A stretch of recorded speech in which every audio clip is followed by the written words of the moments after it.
అది ఎప్పుడంటే నేను ఒక సూపర్ హీరో అయినప్పుడు, అంటే అనుకోకుండా అయ్యాను, అది వేరే విషయం. అది ఆదివారం అనుకుంటా. రోజంతా ఏం చేయకుండా ఊరుకుంటామే, ఆదివారం.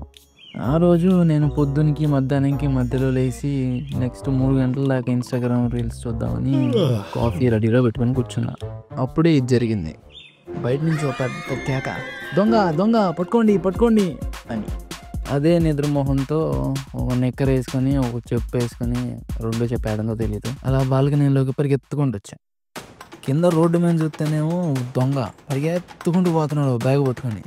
ఆడనక వాళ్ళు 10 మంది జనాలు. ఆ నిద్ర పంపుకి నాకేం అర్థమైతే లేదు.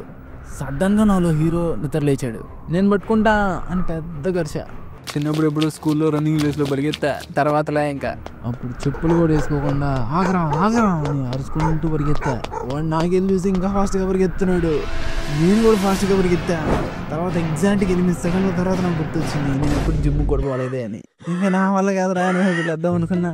అప్పుడు సడన్గా వాడు అట్టి తొక్క కాలేసి కింద పడ్డాడు, ఏదో బొమ్మల్లో పడ్డట్టు. వాడు అలా బ్యాగ్ని గేసాడు. అది కరెక్ట్గా నా చేతిలో వచ్చి ల్యాండ్ అయింది. జనాలందరూ చప్పట్లు కొడతా ఉన్నారు.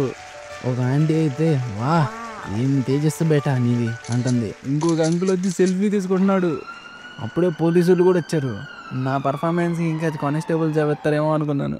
ఇక్కడే ఒక ట్విస్ట్ ఉంది. ఆ దొంగడేమో బ్రో ఈ బ్యాగ్ నాది బ్రో అంటుండు.